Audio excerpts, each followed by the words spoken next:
Hello everybody, this is Hammer Striker here. Got a couple little slimline pistols on the table, both of which have become very popular. I've got the Glock 43, which is chambered in 9mm. Glock came out with this a while back and kind of really took over in the concealed carry market for these small slimlines, especially among people that liked Glocks. Just earlier this year, Mossberg came charging into the same territory with the MC1 SC, also chambered in 9mm. Now Mossberg had been out of the pistol game for years. When they decided to come back into the game, they came back into the game full on. They didn't go in part way. We get talking about some of the capabilities of this pistol. They really made a bold entry into that territory. So we're going to compare the Glock 43 to the MC1 SC and kind of show the differences and similarities and some of the cool capabilities of each one. So let's start with making sure that neither one of these is going to bite while we're handling it. So we've got an empty Glock, and we've got an empty MC1. So both of these are about the same size. We'll talk about the dimensions briefly. From a length perspective, the MC1 is 6.25 inches, and the Glock is 6.26. So the MC1 wins that comparison by 0.01 inches, so not a significant number in any regard. From a width perspective, the height perspective, the Glock is 4.25, and that would be with an empty magazine, and the MC1 is 4.30. So the Glock is shorter, but again, we're talking about the hundredths. So if I put a flush mount magazine in each one of them, and then stand them up next to each other, we'll see the Glock is shorter. And on paper, it's a decent number, but when you talk about it from a perspective of reality, it's really not all that much. In fact, when you turn them this way, you can barely see it. And when you turn them side by side, you can see it just a little bit, if I get them straight up and down. From a width perspective, well, I got them down on the ground like this. The MC1 is 1.03 inches, and the Glock is 1.06, so a few hundredths there.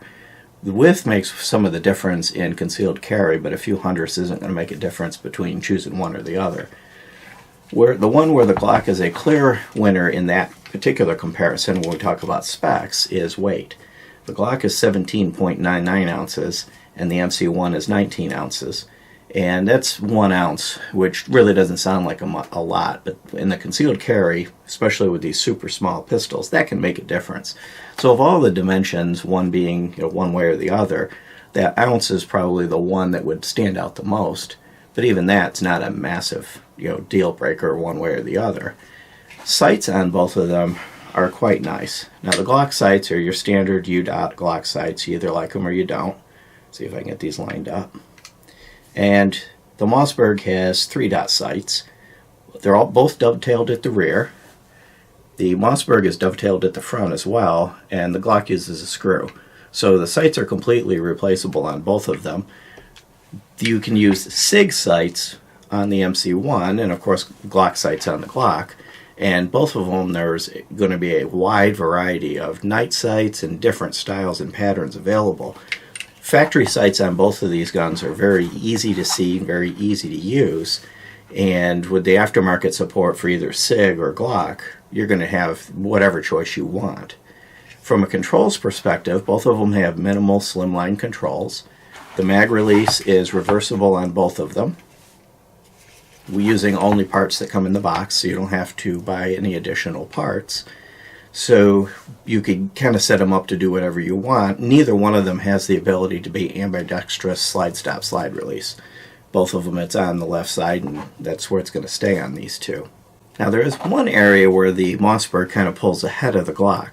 The Glock, when it's oiled up, has a nice looking finish, and the Glock finish is quite durable.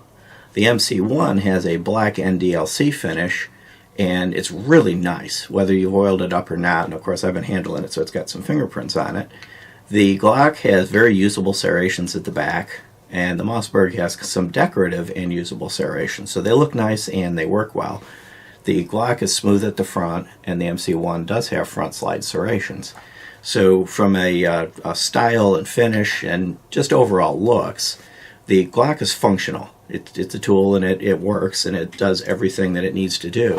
The MC1's got some style. It's got a little bit going on here on the grip, which has also got enough texture to hold on to it. The Glock's easy to hold on to, but it's just basically it's a simplistic texture all the way around. It's your standard little pyramids that the Glock uses.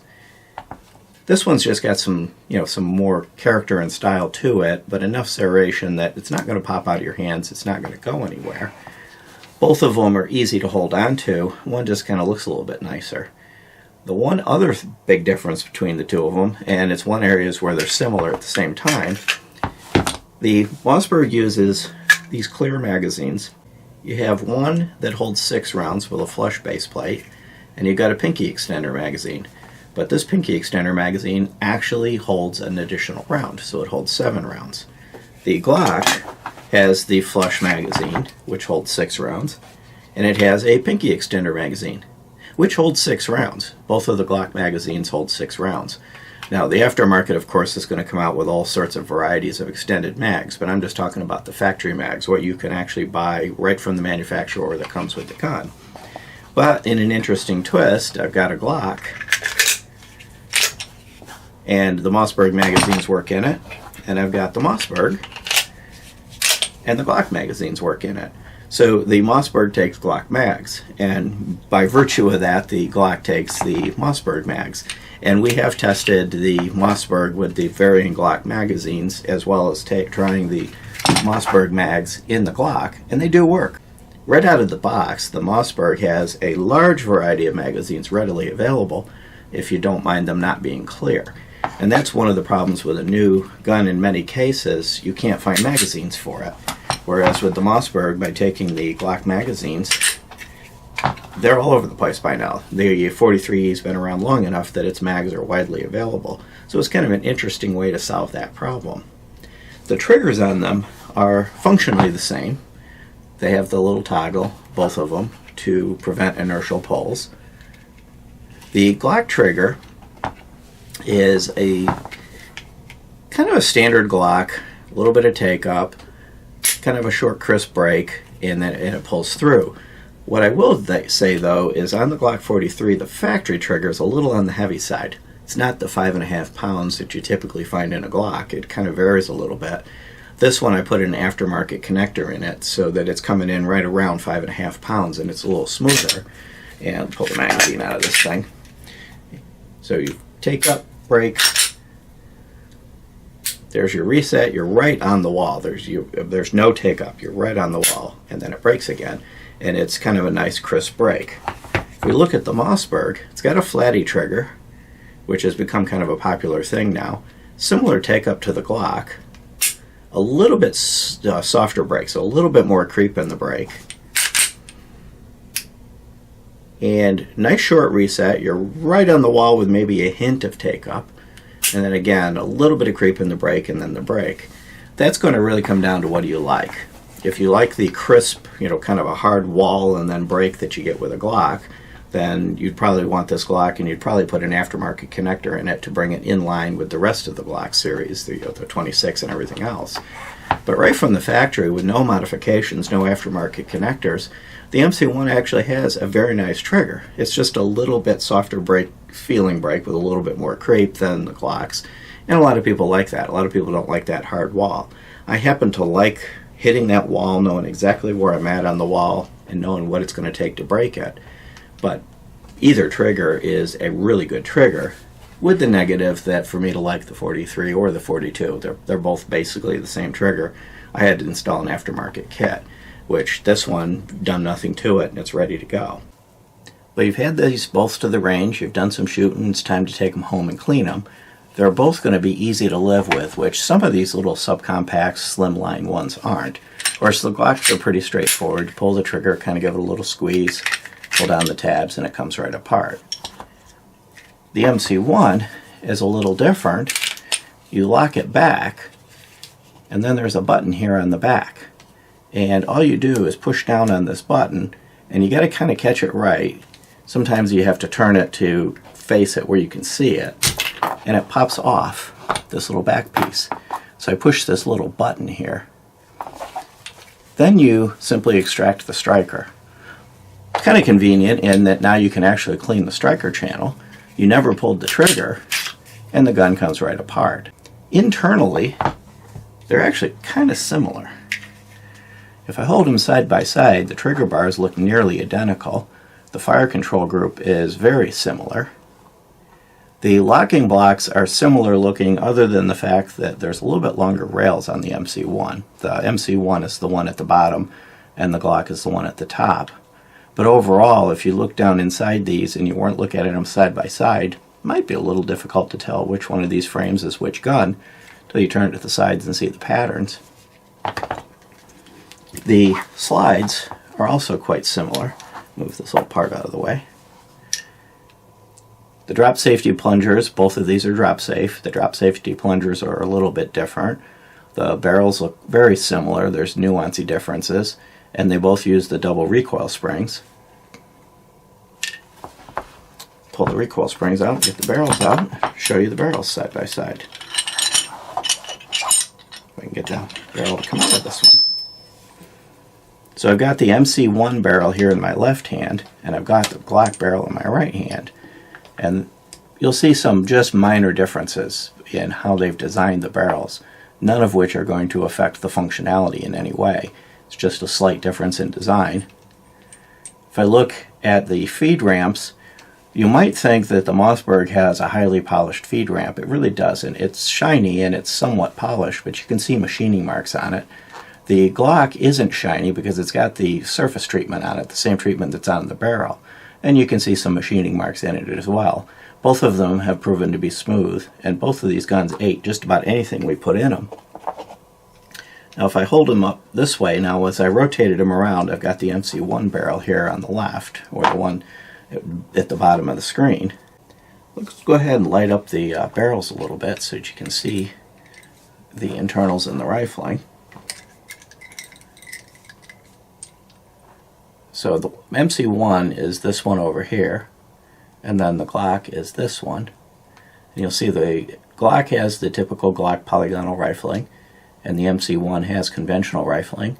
Both of them are well machined, smooth, no chattering or any other defects. They're just overall well done barrels. Let's go ahead and put them back together. Make sure I put the right one in the right slide. Drop the MC1 barrel in.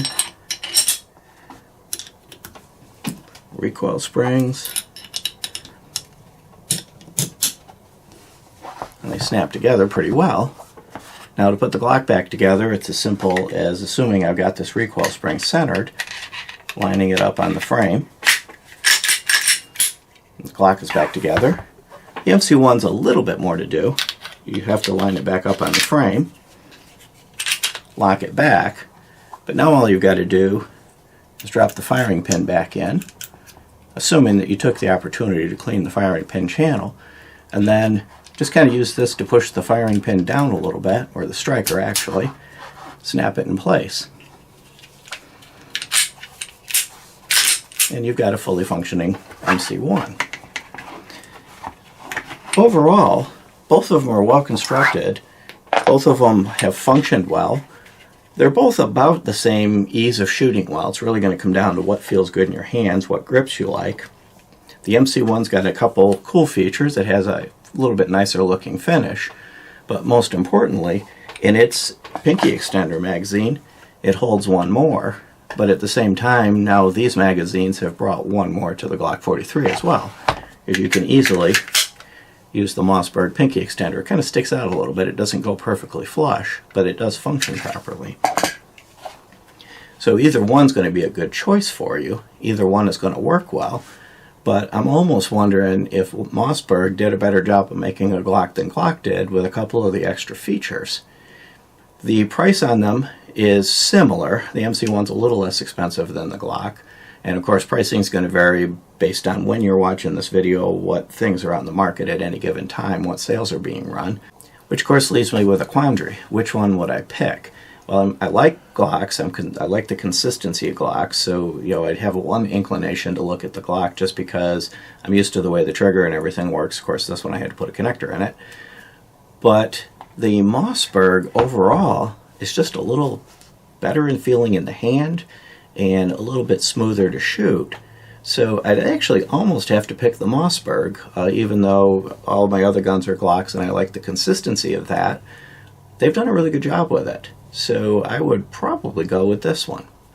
Beyond that, if you like our videos, please give us a thumbs up, share, subscribe, click that bell if you do to be notified. Check us out on Facebook, Patreon, Twitter, Instagram, and have a great day. Thank you.